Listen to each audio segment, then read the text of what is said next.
obviously, we know that moving into summer, we have annual training and we have a lot of people who are currently hiring new staff right now. And so we thought that it was a perfect time to just kind of review some of the training expectations, both within Relias, some of the time trainings, but then some of the self-paced courses and shadow training that are implied within our program. And so without further ado, I would love to toss it over to Zayden, who is going to share his screen and share our presentation this morning. I want to encourage that people use the chat if you have questions along the way. Our MAPS team will be monitoring that and answering questions. This is going to be open towards the end. If you all have questions that need maybe more group conversation, would love to offer that as well. And as always, if you have feedback, we will be tossing the feedback form into the chat because we love to hear from you all.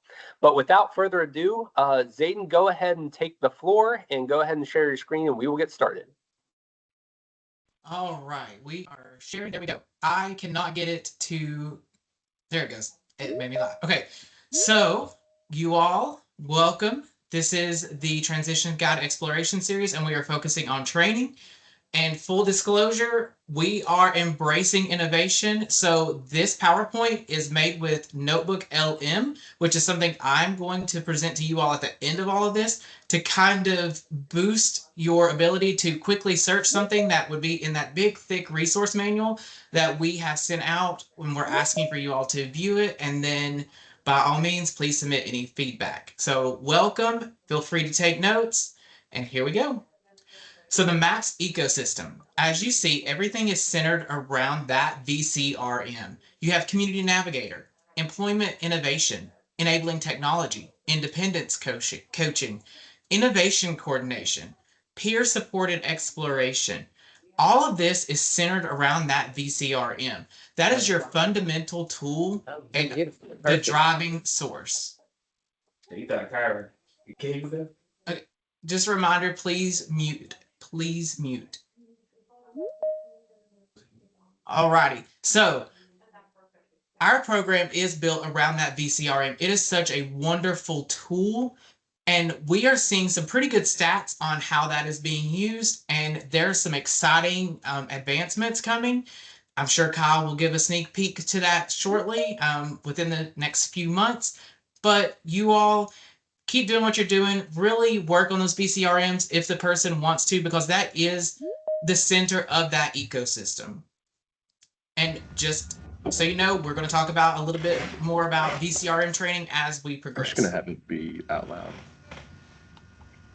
Okay, so there's 3 modalities of mastery.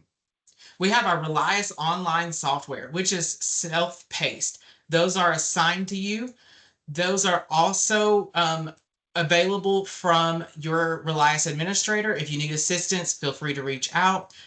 We will be going over our training matrix, and it will show you what is within the Relias software as well. It's asynchronous learning, so you can just learn on your own. You got to love that, right? You don't have to sit in a classroom.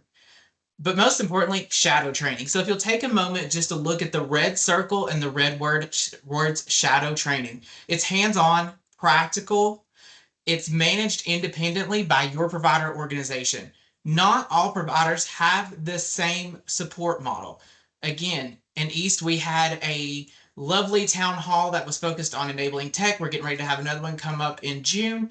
Each provider does things a little differently, and I know that the providers are now speaking with one another in East. So if you all are in Middle or West and you are curious, feel free to reach out, drop your emails in chat, and then we all can collaborate and go forward with the different modes of or models of support. So there are those 3 modalities. So keep that in mind, and you will continue to learn and grow as the program goes. So the foundation of the MAPS program is the MAPS provider orientations 1, 2, and 3.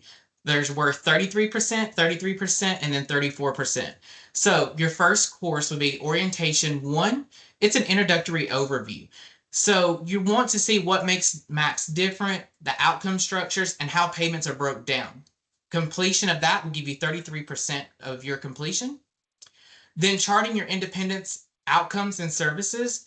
So that would be in provider orientation 2. It's a deep dive into the service definitions, which are available on the State of Tennessee website. We have VCRM, coaching, job coaching, tech, and then the payment validation structure. It is a different type of structure than any other program. So please take additional time if you are involved in pre-claim validations or invoicing to pay extra close attention to MAPS Orientation 2. And then MAPS Orientation 3, incentive payments, smartphone, data and access, exploration series, and exception request. So there are exception requests, on hold requests, all that can be covered in Orientation 3. Okay, everybody's favorite, AbleLink Smart Living Technologies. AbleLink does provide 3 applications that are on the MAPS provided smartphone or could be transmitted to the person's personal device depending on what that person chooses to do. The apps are Wayfinder, Endeavor, and Visual Impact. So let's go into Wayfinder. It is GPS based and it's that travel app. You hear me talk, or Bree or Carly, about travel training. Wayfinder is your travel training app. It does feature step-by-step visual and audio, and it's triggered by GPS. And these routes are tailored to the person. So also highlight there, safely guides the user. It does point out landmarks and alerts travelers this is not your stop. Catch the next bus, stuff like that. Endeavor, core function is time and calendar management, and it works seamlessly with Visual Impact. So your features of Endeavor are time-based reminders, an audio to-do list. It is in a cognitively accessible format as well. It presents alarms with an audio alarm, an image, and audio instruction. Visual Impact, that is the third app, and that's my favorite app. That is an instructional app. You can tailor different tasks by taking pictures, voiceovers, all that good stuff to anything that that person wants to do. If that person wants to learn how to cook a bag of popcorn in the microwave, you can take pictures from the popcorn to the cabinet, the popcorn being unwrapped, the popcorn going in the microwave using the smart button or the time depending, and do a little voiceover for the person. So those are really cool applications, and it is free of charge to the MAPS participant during the 3 years in the program. A little bit more about that VCRM. Anatomy of the VCRM. It is built on Google Maps as the base layer, but we all know that My VCRM is the ones that technically have those other layers over there and help with building, and they are great people. So if you have any issues, feel free to reach out to them at help@myvcrm.com. So there are different layers within that VCRM. So you have like mapping tools, career development, employment, independent living, community engagement, health and wellness, continued education, and family engagement and support.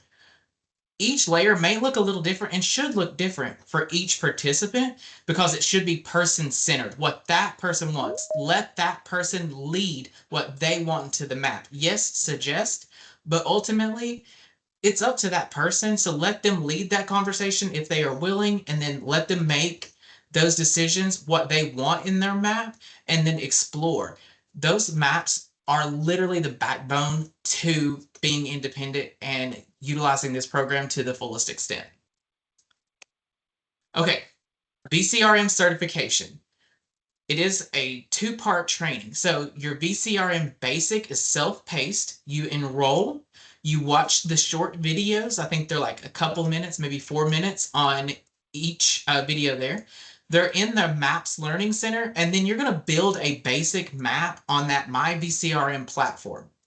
Once you build that basic map, once it's completed and verified with the folks at My VCRM, you will then get a certificate that that's completed.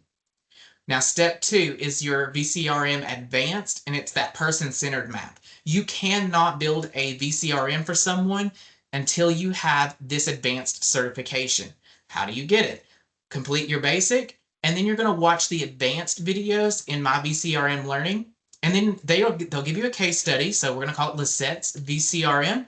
You will look at the transition planning tool, and you're going to look at the case study, take notes, and then you're going to build that VCRM based off of that case study. Now, please note, off of the transition planning tool, there are certain categories within the VCRM that do require goals and action steps. So you'll want to Build a goal and an action step for that case study that you have. Once you have completed that, you will then send that off to be validated. They will validate it and send you back a certificate saying that you have your VCRM advanced certification. Once you have your basic and your advanced certifications, you can then start building those VCRMs for the person that you are supporting or persons that you are supporting. Okay, travel training. We have the trainer and the traveler. So this is a training that is with Tech First Shift and AbleLink. We have our DSP staff on that trainer side that leads and learns how to configure access routes and then act as that natural support for the participant. The traveler, self-advocate, MAPS participant would prioritize independent travel and community navigation, learn how to use the Wayfinder app as a daily independence tool. Those come together, and then you have your experiential learning project. That is the current guidelines right now, where coursework becomes the real world practice. We do understand that there's people who do not wish to use the Wayfinder app or travel independently. Those cases can be discussed with AbleLink and the transitions guides, your ICs, and then if truly the person does not wish to utilize the travel training, that is ultimately their choice, and there are ways that we can work around. But typically, this is what it looks like, and it is not a quick process. Please note, it is not a quick process. So you're going to get your enabling technology modules 1, 2, and 3 in Relias. Then you got to take your travel training fundamentals, which that focuses on your role, assessment, and community travel. Note it does have your timeline over there and about how long it's going to take. So 4 credit hours is about 3 weeks. Then you have your Wayfinder app course, which is about 2 credit hours and about 2 weeks. It does have the mastery of the GPS routing system in there. Once all that's done and you come together with a participant that is willing to use Wayfinder, you do have that part 1, which is a 3.5 hour, about 2 to 3 weeks experiential learning project. Part 2 is a 3 hour, roughly 1 to 3 real world sessions with the traveler. So that is when a person is actually traveling and you are with them to develop that ELP and make sure that they are using Wayfinder appropriately and that they are safe doing so. So the traveler's route, online foundations, modules 1 through 7. It does take about 2 to 4 weeks. And then you're going to go to step 2, which is route assessment, which is going to be your experiential learning project 1. And then you're going to go to experiential number 2, which is your ending there. Please note that you do have a QR code in the upper right hand of your screen where travelers can enroll. This is the master blueprint for support services. So when the person gets through all of the intake and all that good stuff and match, you get to the roundtable, that's when supports begin. Then you flow down, and that's when that VCRM comes into play. So you have your roundtable, everything's set with the plan. You start working on that VCRM and building that VCRM to be person-centered, person-led. And also, the app downloads the AbleLink app suite. Again, if they choose a MAPS phone, it will come with that MAPS phone. If they choose to use their personal phone, the IC will just request that the apps be pushed to their personal phone. So there's a lot more to this as far as on the other ends, but wanted to give you just a quick overview of how supports begin. Once you have your roundtable, you start that VCRM, the apps get downloaded, and then you're working on milestones. You are helping coach independence. You're working on independent travel, skills, community, employment. You're having so much fun, teaching them so much, and you're changing a life every day. Okay, so this is our partner alignment, and this is with our Innovation Coordination Agency, the Charles Lee Center. So new providers have a mandatory 1-hour orientation with the Charles Lee Center to align the MAPS provider with Charles Lee and to help with the transition process. And this will also apply to future ICS agencies as well. So phase 1, they talk about the mission and philosophy of CLC, getting to know the person supported. Phase 2, action, receiving and responding. Phase 3, collaboration. That is that roundtable meeting that is essential to everything. And phase 4, momentum, reporting monthly progress and ensuring continuous VCR invalidations. So ensuring monthly progress, that is your monthly check-ins. Please make sure that you are putting pertinent information in those monthly check-ins, because you can use those for validations. You can show your baseline, and then you can show your goal achieved. Like they wanted to cook independently. Baseline, monthly check-in 1, they were not cooking independently. 6 months, 8 months down the road, they are now able to cook macaroni and cheese independently. And you can report that through that monthly check-in. So, little note, this is recommended for agency leadership, by the way, the Charles Lee 1-hour orientation. It is not recommended for all DSPs. And this is your transitions guide contact information. I'm sure you all are aware. I am the East Transitions Guide. Bree Dormeyer is the Middle Transitions Guide, and Carly Bensavanga is the West Transitions Guide. Now we're going to shift over to Notebook LM. So that PowerPoint was made using Notebook LM. Simply, I uploaded by adding a source, our transitions guide, or MAPs, training resource guide, and then simply asked it to make a slide deck. Currently, I have the MAPS billing resource guide and the training resource guide uploaded into Notebook LM. If I needed to ask a question about the MAPS program, I would simply type here what the question is, and it would only answer based off of the information that you have uploaded. So any answer would come from the billing resource guide or the training resource guide. It does not reach out into the internet cyberspace there and pull in information. It is very much just what you upload. Now, we have that big resource manual out that's asking for feedback. You could technically upload it and then get an audio overview, video overview, mind map, flashcards, even quiz yourself on it. So just for instance, what is a milestone? Let's see if it's going to tell us what it is. And it's gathering facts, if you see, reviewing the content that you uploaded, and it's going to give you an AI-generated response. See, 11 milestones. There's your 11 milestones. It is all coming from source 1 there. We did not go out into the internet. We stayed local. So I would encourage you to use Notebook LM going forward, but please do not put anything that contains personal health information in there. No participant files, anything like that. We want to steer away from AI with anything that is, of course, HIPAA related. I'm going to stop sharing and move over to our training matrix. Let me get it pulled up for you. And then back to sharing. 1 second. All right. So this is the MAPS training matrix. This is for administrative and operational support staff, just these few things. Support staff should have every single thing down through here. My suggestion would be print this out, highlight what you have based off of your Relias transcripts. As you can see, it said Relias, non-Relias, because that's CPR. And then you would know what you need. This is where you get into enabling technology fundamentals 1, 2, and 3. These are required within 60 days, I believe, of the AbleLink Smart Living application trainings. So please make sure if you've taken that a year ago, you're going to need to retake it before you enroll into the AbleLink courses. Here are innovation support, employment innovation services, job coaching, job development.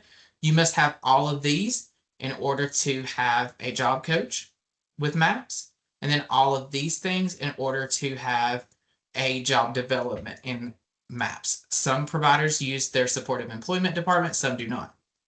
So in the spirit of expanding MAPS, I would like to take just one moment to show you how close a DSP that's providing 1915C or ECF choice supports could be to also helping out with MAPS. So I'm going to highlight everything green that most DSPs already have, and that includes the enabling technology. So most DSPs have this already. This is all that is required for your staff member, your DSP, to be a MAPS mentor or MAPS support staff. That is it. And then you have SCP down here. So let's look at supported employment. We're going to highlight your job supports here. It's going to highlight everything because most places already have that. Let's zoom out. That is all that is needed, literally, for a DSP. So if you feel like you might be too short of staff, but you've got DSPs that would like to expand, that's all that's needed. We don't have to go into a lot of training in order to expand your network. You don't have to hire people who do not necessarily want to do job coaching. You can already utilize the staff that you have. So training matrix is basically something that you will have to use all the time. You will need to use your training matrix to make sure you are up to date on all trainings. So one other thing to throw out is signing up for your online courses and stuff. We will need to make sure that you select, I thought I had it up, I'm sorry. You will have to select the first one as your Wayfinder and your second one as your Smart Living and Endeavor apps. Those do have multiple, the same form for multiple trainings. So keep that in mind as you are completing training. And one thing that we are really encouraging is feedback. You all know that I love feedback. So with training, how can we make it better? What can we do better? With that being said, we do have our feedback form. Hang on one second. Go ahead, Kyle. Oh, I was just turning on in case people had questions. I see that people are already starting to use the chat here. And can agency staff be hired to job coach MAPS participants? And how do we reach out to MCOs? I might need a little bit more clarification on that one a little bit. But when it comes to being able to hire job coaches for MAPS participants, again, what we're worried about, and Zayden did a great job showing all that is needed that is additional for someone who is currently providing 1915 or ECF choices. Really, it's just our few courses, and not everyone is required to take the VCRM, mind you, if they are not working in the capacity to support someone with the VCRM. And so in terms of being able to translate someone from one service to the other, one, we have to ask what kinds of supports are they providing? If they aren't assisting with the VCRM, we are not going to require them to get that advanced in VCRM. But if they're doing the job coaching, we are going to be looking at those employment trainings for sure. Now, the question about the MCOs, if you could add a little bit more information, that'd be super helpful. Go ahead, Brittany. Yeah, I just had a quick question about something off the topic. So I know while we're all on here, my question is, I know that we're still trying to understand this whole ECF process and make it a little bit more streamlined. But is there any discussion around being able for providers to be notified in a timely manner to allow us opportunity to bill timely for the work that we've done with the participant? For example, I got notified this week about a participant going to ECF Wednesday, and I was notified Monday. I've done a year and a half of work with him, and I potentially cannot get paid for it. So I wanted to bring that just to see if that's been continuing to be in discussion. And is there opportunity to even have a transition plan from MAPS to ECF? Yeah, so first and foremost, I would encourage everyone to continue to use that feedback form, because that's, again, the cleanest way to get some of that feedback, even if it isn't necessarily within the context of what we're talking about here. Please use that. And, just because it was mentioned, I will absolutely address that. That's something that we're talking about regularly. We are meeting with those stakeholders, whether it's through ECF, through TennCare, all those different organizations, to figure out what is the best pathway. Because oftentimes, much as you all are taken by surprise, we also are often taken by surprise when these things are happening. And a lot of that boils down to how we can expand our networking opportunities with the MCOs, as well as with TennCare formally. Now, we did have a really constructive conversation just yesterday with a rep who assists with a lot of these transition services. And the biggest thing that we're trying to reiterate is the need for our services to be able to breathe. You know, if you think about the context and the flow of services from birth to end of life services, we fit a very important piece in terms of a boot camp to get people prepared for what future life is going to look like, whether that is LTSS or, you know, being able to leverage VR or just family and natural supports. We see ourselves as an important step to that. Now, do we always feel the same respect from the MCOs and other groups? No. And that's what a lot of the fight is making sure that they understand the context of our program so that we are given the time to breathe to make a successful transition. Now, a lot of those conversations are still pretty early going because a lot of those organizations also experience their own turnover. Some of which, one in particular, had a lot of leadership turnover recently. And so in terms of navigating some of that, it is tricky. And I'm not going to lie that there's an easy answer. We get weekly reports. Now, what those weekly reports are able to tell us is sometimes that, oh my gosh, in 3-4 days, someone is getting a provider and they're going to be transitioning out of services. We don't. So oftentimes, unfortunately, we're left in the same boat as a lot of our providers. But that is something out of necessity for our needs. In addition to y'all's, we also need to know that stuff ahead of time. And so, again, while I don't have an easy answer for that now, that is something that we're knocking on a lot of doors right now, trying to make sure that our program is given the respect and time it needs to set people up for success in the future. And so I would encourage every single person, whenever those pain points pop up of, my God, I was working with this person and now was notified that they've been accepted and their, you know, provider is already selected. You know, those are the types of opportunities. Let us know, because those are the pain points. That's data that I can then take to these organizations. And within the context of us vying for the need for us to have the time we should have, that this is also a barrier to them being successful in your program. And so, again, we have plenty of talking points and we've been able to share those with some groups already, but that's going to continue to be a conversation for us here with TennCare, with the MCOs. But the more that you all use that feedback form, that's more data points that I can bring to those conversations. Now, really quickly, I did want to hop on and just kind of speak to that Notebook LM. Thank you so much for Zayden for sharing that, but also just reminding people to not be tossing person-specific information in there. I really do want to encourage people, though, especially with that big old resource manual that I sent out at the beginning of this month, is a great tool. Because many of y'all who have reached out to me about questions, I'm citing the resource manual. I'm citing our transition, our training guides, our billing resource guides. And so toss those resources in there. Everything you find on our website, tuck it in there, ask it questions. And if you're finding information that doesn't make sense to you, use that feedback form, because that's the whole point of this. We need to get things nice and clean and in agreement amongst all of our documents. But then also, we truly believe that this resource manual is helpful. I see Ania just asked the question, do we still have an opportunity to provide feedback on the provider manual? You always have the opportunity to provide feedback on the provider manual. Now, just as a reminder, our resource manual does say that we give a 30-day review period for any changes. And so we have the flexibility to change this in real time, knowing that we have to give the whole network 30 days to review any potential changes. So absolutely, you can still provide feedback. We welcome it. It doesn't mean it will be changed right away, because the version that you're reading is going to be the published version, but it does mean that we can issue amendments into the future. Now, really quickly regarding that resource manual, you're going to see that there's going to be, oh, I am from the Mid-Tennessee area. May I have the link to the resource manual? Absolutely. Let me toss it in here for you. But when you are looking in there, you are going to see that there are going to be QA as well as policy and procedure ramifications into the future. I think this has kind of been known already, and a lot of the providers already have their own MAPs policy and procedures. I'm just going to encourage you all to do the same if you have not.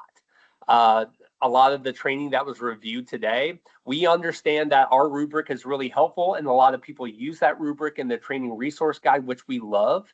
But we also understand that our iteration, or how we think it should be outlined, isn't going to be necessarily the model of support that you all have at your agency. And so understanding your flow, what onboarding looks like for you all, it's going to be really important that you all take a lot of those training resources and a lot of those guides and put it into the language of your own policies and procedures moving forward. That way, whenever QA does come around, and just so everyone knows, QA is going to start come later this summer. Now it is going to be reviewing first and foremost coordination, as well as some of our services that we are responsible for. But into the future, you can expect we are going to be issuing that for providers. And the cleanest way to protect yourselves is to have your policies and procedures in order. That's the first thing that we look for. We want to make sure that your services look, smell, and taste like you guys. And so long as it's doing that and it aligns with what we say in the resource manual, you're going to be golden. And so just as an encouragement, I want you all to be looking at policy and procedure, taking some of these guides, taking some of these exploration series, and start to fold that into your own language for your own policy and procedure. Now, I saw Ashley had added a note here. That was for Brittany, it looks like. But were there any other questions before I kind of toss a little bit of a Easter egg for you all before I let everybody go? Awesome.